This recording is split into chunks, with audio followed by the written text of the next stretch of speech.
Bismillahirrahmanirrahim. Jadi di negeri-negeri yang berbau-bau agama, ya, seperti agama itu entah ya Islam sendiri atau agama-agama yang lain, itu memang biasanya ada konotasi sesuatu yang gaib itu ada di dalam pikiran dan hati. Kalau yang di negeri-negeri yang sekuler atau yang tidak beragama, tidak percaya Tuhan, saya anggap Tuhan ya, Tuhannya itu ya saat ini itu dia percaya uang, pekerjaan gitu. Itu yang begitu kurang mempercayai ya. Penglaris ini kurang mempercaya. Dia lebih banyak menggunakan otak, istilahnya sains atau otak ya. Nah, logika istilahnya ya. Nah, kalau penglaris itu ya di negeri kita ini banyak. Di Arab pun sebenarnya juga banyak. Orang jarang tahu kalau itu sebenarnya penglaris. Saya bilang Arab ya, belum tentu di Mekah atau Madinah. Arab aja lah, global gitu. Banyak itu ya negara. Iya, termasuk juga Mesir. Mesir itu tempatnya sihir juga banyak. Dulu Nabi Musa itu kan ya dekat-dekat situ lah ya. Dekat-dekat situ.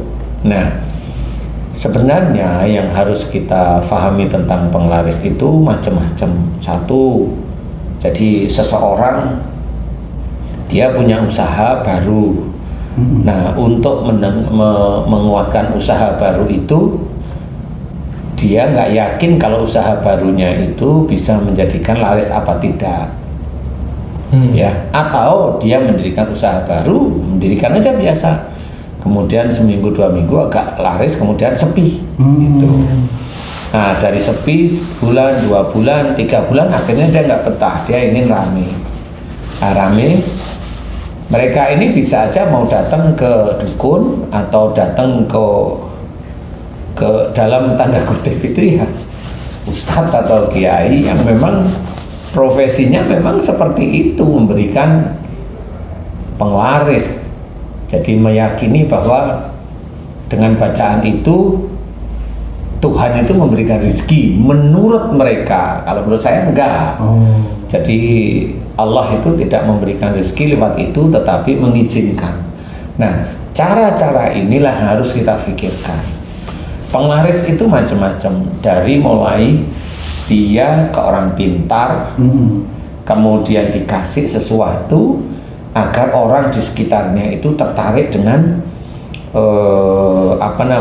barang atau usahanya. Yang menarik orang itu apa Pak? Yang menarik orang lain untuk beli pada usahanya itu biasanya ya jin.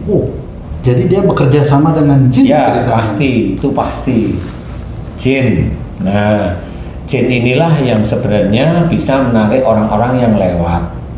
Biasanya dia bisa aja naruh di halaman tempat usahanya atau di pertigaan jauh sana, atau yang lain itu bisa aja ditaruh di situ. Jadi istilahnya kalau orang sekarang itu bilang marketing. Jadi dia menggunakan marketingnya itu dari yang tidak kelihatan seperti itu, bahasa jin itu. Iya, intinya itu tetap bukan marketing, tapi ini kan analogi saja. Ya. Itu marketing. Sebenarnya jin itulah yang menarik. Dan jin yang dipakai untuk menarik ini macam-macam, bisa anak kecil, bisa wanita, bisa. Maaf Pak Ustadz, orang yang tertarik itu merasa nggak kalau dia itu ditarik oleh sesuatu sehingga harus ke situ gitu, seperti itu? Sebenarnya dia tidak begitu terasa. Jadi dia hanya pengen aja ke situ. Kayak hipnotis gitu Pak? Ya mirip hipnotis. Apalagi namanya, kalau memang itu yang bisa menjadikan otak itu nggak sadar ya hipnotis. Kalau orang pakai hipnotis ya mirip seperti itu. Hipnotis. Mau dibilang apa ya orang hipnotis mau protes? Enggak, dia juga bisa menidurkan orang, menyuruh orang tidur bisa ngomong. Itu siapa itu? Siapa yang ngomong? Orang yang tidur kok bisa ngomong dan ngomongannya jelas? Ya itu makhluk. Itu jin. Mau dia pakai otak kiri, otak kanan, otak tengah, otak depan, jadi nggak bisa seperti itu. Jadi apa aja dia itu tetap jin. Ya, nah cuma dari itu Kemudian si marketing ini bisa anak kecil, bisa wanita, bisa laki-laki dan wanita selalu berdampingan, macam-macam, tergantung dukunya. Kalau jinnya itu anak kecil bisa dapat 2 nanti, dia bisa menarik 1 ibu-ibu, 1 anak kecil. Ya insya Allah seperti itu. Kalau wanita ini yang tertarik ini laki-laki. Karena belanja yang laki-laki yang lebih banyak gitu. laki-laki mengajak keluarganya, laki-laki yang tertarik. Kalau ibu sama anak ini kan bisa dari anak kecil. Kemudian kalau dia berpasangan, nah orang yang baru lagi pacaran itu yang tertarik. Ya itu memang macam-macam. Itu marketing istilahnya, tetapi itu tetap dari jin. Jin yang bisa aja orang itu masuknya melalui bunga, kemenyan, wangi-wangian, minyak wangi, minyak-minyak, ya kata orang minyak-minyak Arab kayak minyak apa kayak yang wangi-wangi itu biasanya dipakai untuk seperti itu. Nah, Ustaz, jin itu dikaryakan sebagai dikaryakan ya. Benar. Keuntungan jin itu apa, Ustaz? Ya jin nggak untung, dia kan untungnya dia terpuaskan nafsunya. Jin itu senengnya itu terpuaskan nafsunya. Orang yang pengen kaya lah atau yang pengen untung, dia berarti membayar dukun tanda kutip atau dukun beneran gitu kan? Apa itu jual belinya, Ustaz? Iya. Jadi jual belinya seperti itu. Dan yang lucu, memang yang selama ini saya ngamati dukun-dukun itu, dukunnya tidak boleh memakai ilmu itu. Oh gitu. Makanya dukunnya itu selalu nggak pernah kaya. Benar ya. Oke. Jadi dia nggak pernah boleh gitu loh. Nggak pernah boleh apa karena dia ngerti itu nggak boleh? Ya nggak pernah boleh karena biasanya ilmunya dia ngomong. Gitu. Iya. Jadi ada semacam janji gitu. Ada janji. Ya. Berarti keuntungan dukun cuma materi aja, uang. Iya, dari dia ke dari orang itu ke dukun. Jadi hanya itu dia dapat, dan itu tidak boleh minta, biasanya gitu. Apa cuman uang aja, Ustaz? Misalnya ada tumbal dan lain-lain. Nah itu kan beda. Lain lagi prosesnya itu. beda. Jadi kalau yang tadi kita bicarakan tentang jin untuk menarik orang itu ke tempatnya, itu kalau saya menamakan marketing ya, jinnya itu bisa anak kecil ya anak kecil, bisa wanita cantik, bisa laki dan perempuan berpasangan, bisa aja seperti itu. Seperti itu. Nah, kalau dari itu suruh masuk ke tempatnya dia. Nanti kalau mamanya di tempatnya dia lagi ada, kalau dia mamanya jual pakaian, ya orang itu melihat pakaian itu seneng sekali. Di matanya bagus. Di matanya itu bagus saja pokoknya. Nanti sampai di rumah, kok kayaknya bagus tadi daripada di sini ya gitu. Nah, itu terpelet gitu juga. Tertipu ya. Kalau istri saya lain lagi, Ustaz. Gimana? Kalau di toko kayaknya jelek, pas sampai rumah bagus. Karena nggak ada saingan. Itu maaf Pak Ustaz, itu jin yang dipergunakan itu dia punya expired date, punya batas waktunya tidak itu Pak Ustaz untuk? Biasanya tetap ada karena itu kan mirip bensin ya, mirip nasi kalau kita makan. Jadi kalau dia dikasih makan bunga, kemudian kemenyan, kemudian wangi-wangian, itu kan tetap habis dia pergunakan. Jadi kalau kamu itu makan kan, kalau kamu gerak itu kan habis untuk gerak. Seperti itu. Gitu. Jadi expirednya itu dan harus diisi lagi. Dukunya harus harus mengisi lagi. Maintainnya ya. Ada maintainnya itu dibayar sama si kui bayar lagi, si itu bayar lagi ke dukunnya ya baca itu bahwa untuk itu gitu, seperti itu. Nah, marketing ini bagus nih, Ustaz. Cuman radius jaraknya itu. Jarak dia ini sampai seberapa jauh ekspannya ke kiri kanan depan gitu? Biasanya ada nama. Ada nama. Dia pakai toko apa? Kalau warung apa namanya? Kanan kirinya? Enggak. Nama warungnya kan ada. Jadi warung Haja Eli namanya. Nah, Susah dipotongin nih kalau begini. Lu kan biar jelas sih. Kan biar jelas. Jadi pada saat dia tuh minta ke dukunnya itu, warung saya namanya Haja Eli, Mbah gitu. Ah itu walaupun nanti ditaruh di warung itu kan dukunnya nggak perlu tahu itu ininya, bisa aja minta foto atau saya nggak tahu juga ya kali tanah atau ciri warung itu gitu ya. Nah itu nanti kalau dia udah baca itu baca. Nah ini syaratnya ini nanti ini taruh di pertigaan perempatan yang sebelah sana. Ini taruh sebelah sana. Ini taruh sebelah sana umpamanya. Nah ini taruh yang di halaman ini, air diginiin umpamanya. Atau bunga itu taruh di pojokan ini umpamanya loh. Nah itu sudah terkoordinir sih.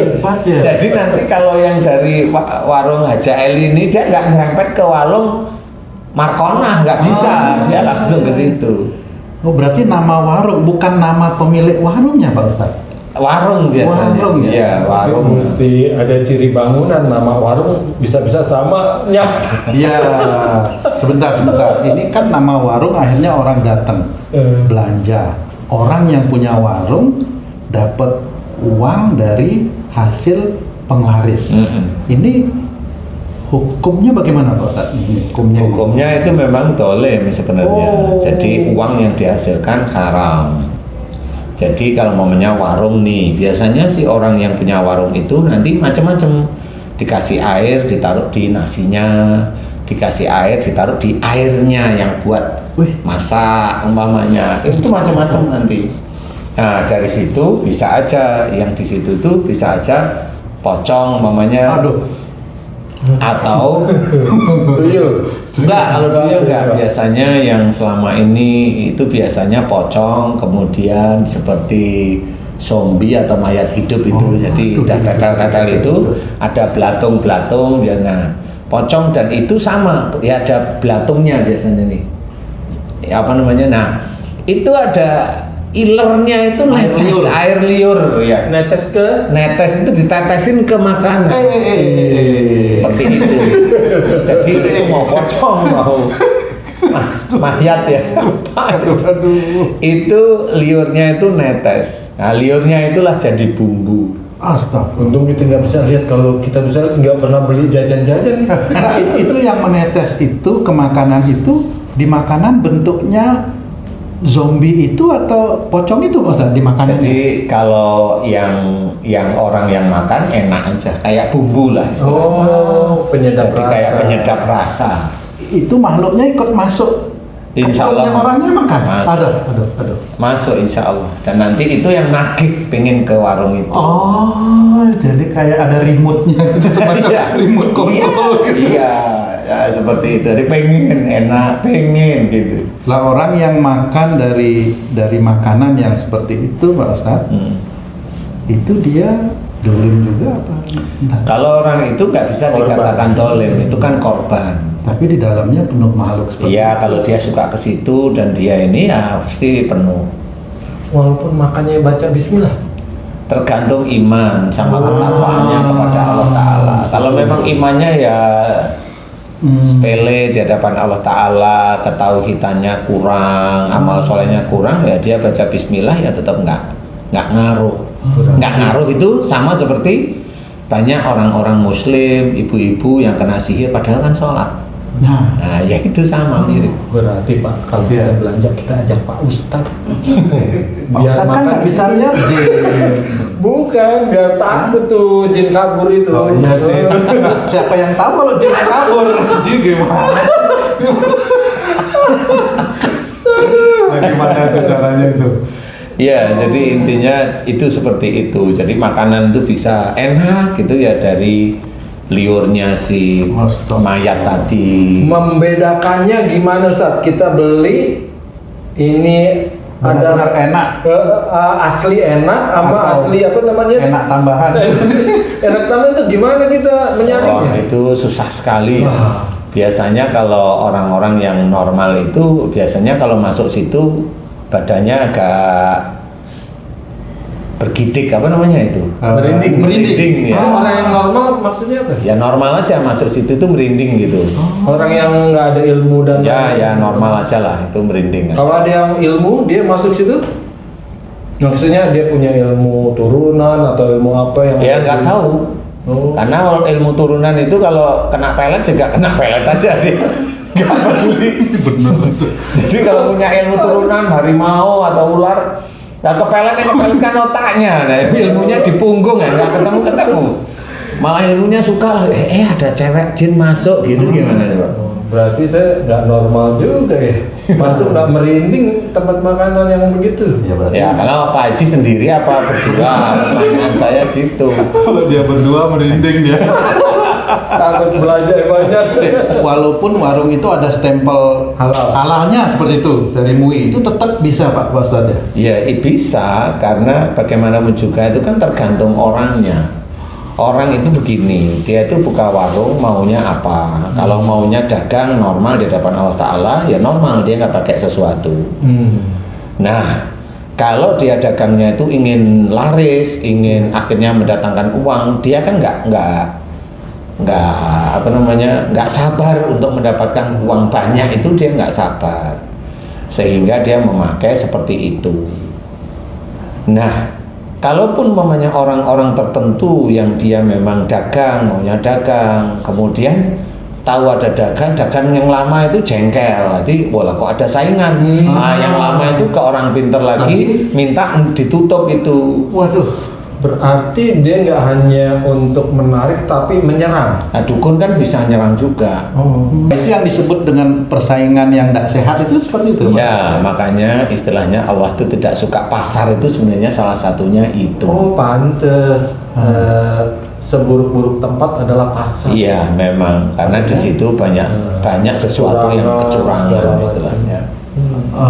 Tapi Allah mengizinkan terjadi itu Pak. Ya namanya jual beli itu kan ya di ini manusia kan tetap itu muamalah ya, tetap diizinkan oleh Allah Ta'ala. Cuma tinggal manusianya sendiri yang bermuamalah, dia menjaga syariat atau tidak. Kalau umpamanya dia itu seorang muslim punya warung, kemudian baru rame 3 hari kemudian sepi berbulan-bulan, nah ya itu biasanya ada yang ada yang tutup bisa, atau memang masakannya kurang enak. Jadi ya seperti itulah. Kenapa masakan kurang enak? Nah, memang dia nggak bisa masak, cuma jualan kan ya. Mahal. Jadi kan nggak bisa disalahin seperti itu ya. Nah, itulah kedoliman yang dilakukan oleh seseorang karena ingin kayanya itu tadi. Jadi dari mulai dia menggunakan itu, kemudian itu dolim. Kenapa dolim? Dia memaksa orang untuk masuk ke tokonya. Dia memaksa, tidak boleh memaksa. Kemudian dia memaksa orang untuk merasakan bahwa makanannya itu enak. Memaksa. Kan memaksa orang itu untuk merasakan makanannya enak sebenarnya. Itu tidak boleh juga, itu dolim. Kemudian dari dolim yang memaksa ini, uang yang dihasilkan dari orang yang beli itu insya Allah ya haram, karena memaksa. Sama seperti saya mau jual baju sama kamu padahal kamu nggak suka baju itu. Oh gitu, dipaksa suruh beli gitu. Pakai celurit kan sama. Itu dolen. Nah, itu kan dolen, makanya rampok itu dikerjain. Dia ditangkapi polisi ya karena dolen itu. Gitu. Maksudnya pakai celurit. Sumbang dong anak saya tapi celurit kantongin. Itu dolen juga. Ustadz, gimana caranya supaya kita nggak seujun nama warung yang ramai ataupun warung yang sepi? Kita berbelanja itu ada nggak kiat khusus supaya belanja kita nggak salah sasaran ya? Artinya nggak kejebak ke dalam nggak kejebak dalam warung yang seperti itu gitu. Bagaimana orang awam nih untuk belanja yang benar gitu Ustaz? Jadi nomor 1, niatkan belanja itu karena Allah. Niat belanja karena Allah itu berarti dia belanja itu normal, menurut kebutuhan. Jadi jangan belanja itu pengen. Kalau belanja itu pengen berarti ada nafsu. Nah, nafsu itulah yang gampang dipengaruhi oleh si marketing tidak tampak tadi. Tapi ini sulit Pak Ustadz. Contohnya saya ingin beli baju misalnya Pak Ustadz. terus saya niatkan saya pingin baju niat karena Allah. Itu menurut saya kok tidak berhubungan rasanya. Memang tidak berhubungan. Gimana itu ya rasanya? Karena kamu dari dulu hobinya belanja, jadi kamu harus belajar menghentikan dulu, bukan mau belanja maunya niat karena Allah. Ya sulit, hobinya belanja niatnya karena Allah. Lah baru 3 hari kemarin belanja, udah mau belanja niatnya karena Allah gimana? Kan ya nggak ketemu kalau itu. Jadi belajarnya itu tidak seperti itu. Gimana biar bisa kejadiannya itu muncul niatnya itu karena Allah itu gimana itu bahasa itu? Jadi niat karena Allah itu kan tadi saya ceritakan menurut kebutuhan. Nah kalau menurut kebutuhan kan saya tanya, bajumu yang kamu pakai lebih dari 3 tahun ada ndak? Ada, boleh itu diganti. Tapi 3 tahun itu agak kumel, rusak apa ini? Ndak, masih bagus. Kamu masih bisa pakai enggak? Masih, nggak usah beli. Kan nggak ini Pak, apa namanya itu? Sudah tidak up to date. Lah kan kejawab sendiri. Makanya di situ itulah yang namanya belanja dengan nafsu. Nafsu mikirnya enggak up to date. Loh. Itulah nafsu hedonis. Astagfirullah. Ya, hedonis itu boleh kalau uangnya banyak sih nggak ada masalah. Lah uangnya pas-pasan hedonis lah ya bubar nanti keluarga. Seperti itu. Jadi belanja itu orang Jawa bilang sakmadyo. Sakmadyo itu semampunya. Kok semampunya sih? Seperlunya sebenarnya. Ya. Nah, seperlunya itu ya belanja apa harian. Itu kan harus ya. Dan itu seperlunya. Nah, itu yang insya Allah biasanya nggak bisa dibelokkan. Tapi kalau dia itu sebenarnya nggak belanja, tapi ingin belanja. Tapi nggak tahu tanya ingin belanja, nggak tahu. Pokoknya pengen aja ke mall, pengen aja ke pasar, pengen aja makan gitu. Itu yang gampang. Karena sebenarnya kan nggak seperti itu cara makan, cara belanja seperti itu. Kecuali kalau memang lihat baju ini kayaknya baju udah 3 tahun, tak dilihat ini sebenarnya masih ini dipakai, tapi momennya kamu boleh bilang, tapi ini sudah bukan ketinggalan zaman. Ya sudah saya kasih ke orang kayak yang butuh kayak ini. Nah itu kan beda cara berpikirnya. Ke orang yang beda, udah kasihin aja ke orang-orang yang butuh. Kemudian suatu ketika kalau memang kamu itu sehari-hari nggak pakai baju, ya nggak usah pakai baju, kecuali baju yang kamu sukain untuk hal-hal tertentu, baju batik untuk ketemu sama pejabat atau orang penting umpamanya boleh. Baju putih kalau ketemu sama lengan panjang, ketemu sama para pensiunan umpamanya boleh. Umpamanya baju hitam, baju hitam itu juga penting itu, karena ketemu sama orang temanmu yang mati. Hitam. Alhamdulillah istri saya apa-apa tuh berdasarkan kebutuhan. Sering dia ke mall, tapi nggak akan pernah beli. Orang nggak bawa duit. Ya itu beda antara cekak dengan Tapi memang betul nggak beli itu Ci.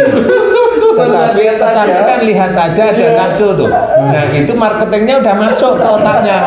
Nah itu 2 hari beli ke sana. Marketingnya sampai kesel Ustaz. Ini orang ngeliat-liat doang nggak beli. Kalau itu kebangetan suaminya gitu kan.